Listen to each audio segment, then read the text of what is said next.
మేఘాలయలోని honeymoon జంట కథ ఇప్పుడు దేశవ్యాప్తంగా సంచలనంగా మారింది. ఇది ఓ హర్రర్ సినిమా కంటే దారుణంగా ఉంది.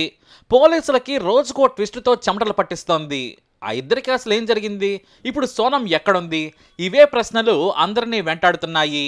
మరి అసలు కథలోకి వెళితే మే 11వ తేదీన అంగరంగ వైభవంగా మధ్యప్రదేశ్లోని ఇండోర్లో పెళ్లి చేసుకున్నారు రాజా రఘువంశీ సోనం.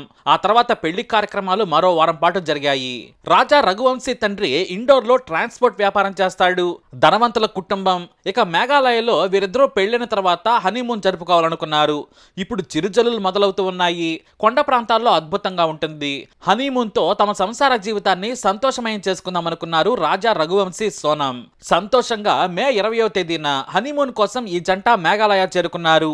షిల్లాంగ్లోని ఓ హోటల్లో దిగారు. 2 రోజుల పాటు షిల్లాంగ్లోని చాలా ప్రాంతాలను కూడా తిరిగారు.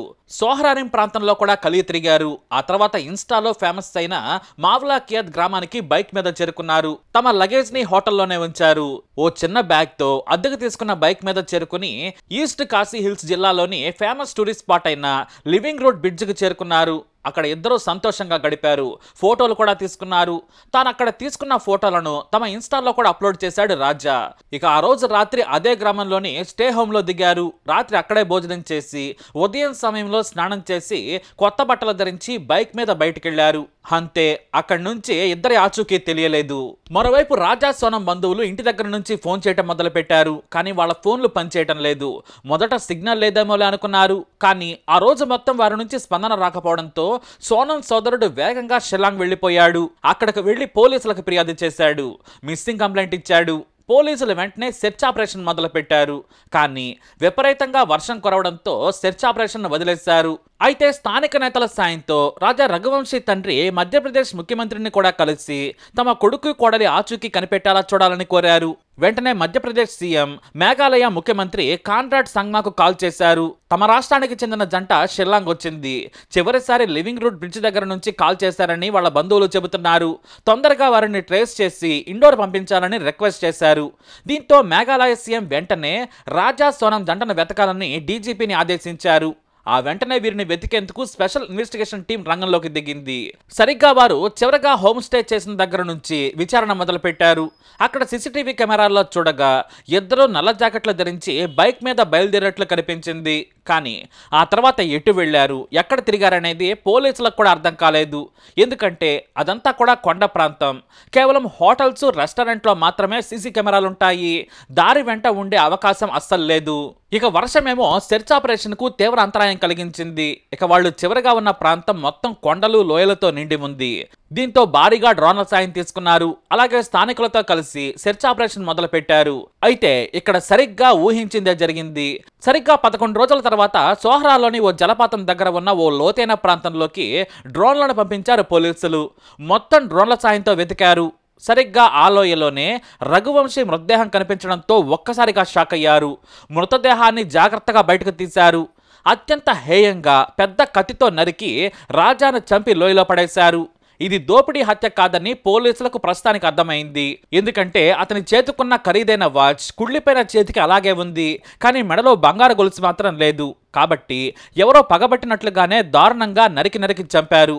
మృతదేహాన్ని లోయలో పడేశారు. పోలీసులు ఆ ప్రాంతమంతా వెతకగా వారు అద్దెకు తీసుకున్న బైక్ ఓ చోట పార్క్ చేసి ఉంది. అంటే అక్కడ పార్క్ చేసి ఇద్దరు బైక్ దిగిన తర్వాతే హత్య జరిగిందని పోలీసులు నిర్ధారించుకున్నారు. మరో చోట రాజాను చంపిన కత్తి లభించింది. ఆ పక్కనే సోనం వెళ్లేటప్పుడు ధరించిన చొక్కా కూడా ఉంది. మృతదేహం దగ్గర ఓ జాకెట్ ఉంది. ఆ తెలుపు జాకెట్ ఎవరిదనేది పోలీసులు ప్రస్తుతం తేల్చే పనిలో పడ్డారు. ఇటు బయటకు వెళ్ళినప్పుడు వైట్ షర్ట్ ధరించింది సోనం. అదే షర్టు మృతదేహం దగ్గర కనిపించడంతో పోలీసులు కూడా అయోమయంలో పడ్డారు. రాజా హత్య తర్వాత మర్డర్ కేసు నమోదు చేసి స్పెషల్ ఇన్వెస్టిగేషన్ టీంను ఏర్పాటు చేశారు.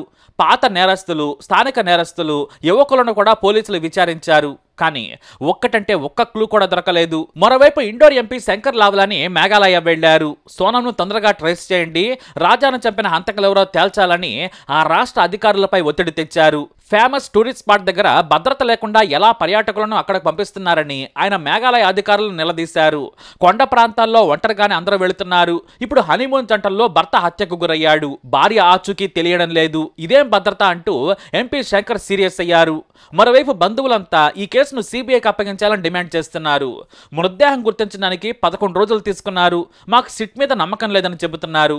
మరోవైపు రాజా మృతదేహాన్ని తీసుకెళ్లి తల్లిదండ్రులు అంత్యక్రియలు చేసుకున్నారు. కానీ ఇప్పుడు సోనం తల్లిదండ్రులు బంధువులంతా కూడా షిల్లాంగ్లోనే ఉన్నారు. రాజా సోదరుడు విపిన్, సోనం సోదరుడు గోవింద్ మాత్రం ఇది ఖచ్చితంగా మనుషుల అక్రమ రవాణా కేసు అయిండొచ్చని మీడియా ముందు కన్నీటి పర్యంతమయ్యారు. ఎందుకంటే ఒంటరిగా జలపాతం ఉన్న సోహరా కొండలపై బైక్ మీద తిరిగారు. అక్కడే రాజాను చంపి సోనాను కిడ్నాప్ చేసి బంగ్లాదేశ్ సరిహద్దు గుండా దేశం దాటించి ఉంటారని చెబుతున్నారు.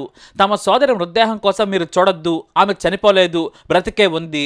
నేరస్తులు ఆమెకు మత్తుమందిచ్చి బంగ్లాదేశ్ సరిహద్దు దాటించి ఉంటారు. మీరు ఆ యాంగిల్లో విచారణ చేసి మా సోదరుని తీసుకురావాలని కోరుతున్నాడు గోవింద్. పోలీసులు మాత్రం వారి ఫోన్లను ట్రేస్ చేయడానికి ప్రయత్నిస్తున్నారు. రాజా ఫోన్ చివరిసారి చనిపోయిన చోటే ఉన్నట్లు కనిపించింది. ఇటు సోనం ఫోన్ కొంత దూరం తర్వాత స్విచ్ ఆఫ్ అయింది. ఇక ఇప్పుడు మానవ అక్రమ రవాణా యాంగిల్లో కూడా పోలీసులు విచారణ చేస్తున్నారు. కానీ అనుమానితులు ఎవరో కూడా ఆయా ప్రాంతాల్లో తిరిగినట్లు పోలీసుల విచారణలో తేలలేదు. పోలీసులకు కూడా సమాచారం ఇచ్చే వ్యక్తులు ఆయా టూరిస్టు ప్రాంతాల్లో ఉన్నారు. వారెవరో కూడా అనుమానితులను చూడలేదని చెప్పారు. ఇక్కడ మరో విషయం ఏంటంటే వారిద్దరూ బైక్ మీద వెళ్లి వచ్చింది కూడా అక్కడ కొండ ప్రాంతాల్లో ఎవరో చూడలేదు. దీంతో పోలీసులకు సోనంను ట్రేస్ చేయడానికి అడ్డంకగా మారింది. అయితే ఆమె ఫోన్పై నిరంతర నిఘా ఉంది. రాజా ఫోన్ కూడా ఆనినా సరే పోలీసులు హంతకులను కనిపెట్టే ఛాన్స్ ఉంది. ఈ ఒక్క ఆధారంతోనే పోలీసులు హంతకులను పట్టుకోవాలనుకుంటున్నారు. ఇప్పటి వరకు రాజాను చంపిన వారిపై అనుమానితులను కూడా పోలీసులు పట్టుకోలేకపోయారు. అందుకే ఈ హనీమూన్ జంట మిస్టరీ కేసును సిబిఐకి అప్పగించాలని బంధువులు డిమాండ్ చేస్తున్నారు. మరి సోనం ఎక్కడుంది? అసలు బ్రతికే ఉందా? రాజాను చంపింది ఎవరనేది తెలియాలంటే పోలీసులు బలమైన ఆధారాలు సంపాదించాల్సిందే. అలాగే కేంద్ర హోంమంత్రిత్వ శాఖ కూడా హనీమూన్ జంట విషాదంపై ఆరా తీశారు. తొందరగా సోనంను ట్రేస్ చేయాలని మేఘాలయను కోరింది. అయితే ఇందులో మరో కోణంపై కూడా పోలీసులు విచారిస్తున్నారు. షిల్లాంగ్లో దిగిన జంట ఆ తర్వాత సోహ్రా వెళ్ళింది. అక్కడ ఒక హోటల్లో దిగింది. లగేజ్ మొత్తం అక్కడే పెట్టారు. ఆ తర్వాత సోహ్రా జలపాతం దగ్గరకు వెళ్లారు. మొత్తం 120 కిలోమీటర్లు బైక్ మీద ప్రయాణం చేశారు. అంటే బైక్ను అద్దెకు తీసుకున్నప్పుడే ఎవరైనా వారిని అనుసరించారా, అనుమానితులు ఎవరైనా ఉన్నారా అనేది పోలీసులు సీసీటీవీ ఫుటేజ్లను జల్లెడపడుతున్నారు. ఎందుకంటే బైక్లను అద్దెకు తీసుకుని టూరిస్టులు వెళ్ళడం ఇక్కడ కామన్. మొత్తం లగేజ్ను హోటల్లో ఉంచి సోహ్రాలోని స్టే హోమ్లో ఓ రాత్రి బస చేసి ఉదయం బయటికెళ్లారు. ఆ తర్వాత మిస్ అయ్యారు. ఇప్పుడు ఏ ఆధారం దొరకపోవడంతో ఆ 120 కిలోమీటర్ల ప్రయాణంలో రాజా సోనంలు ఎక్కడ ఆగారు, అనుమానిత వాహనాలు, వ్యక్తులు ఏవైనా ఉన్నాయా అనే తేల్చే పనిలో పడ్డారు పోలీసులు. రాజా హత్యకు గురయ్యాడు. అతన్ని చంపిందెవరు? అతని భార్య సోనం ఎక్కడ? ఇవే ప్రశ్నలు మేఘాలయ పోలీస్ యంత్రాంగానికి నిద్ర కూడా పట్టనివ్వడం లేదు. ఇప్పుడు ఇది దేశవ్యాప్తంగా వైరల్ న్యూస్ గా మారింది. కానీ ఇన్ని రోజులైనా కూడా చిన్న క్లూ కూడా దొరకలేదు. మరేం జరగబోతుందో చూద్దాం. ఈ కేసుపై తప్పకుండా మా ఈ ఛానల్ని ఫాలో అవ్వండి. ఆ అప్డేట్తో మరో వీడియోతో కలుద్దాం. మా ఛానల్ తప్పకుండా సబ్స్క్రైబ్ చేసుకోండి.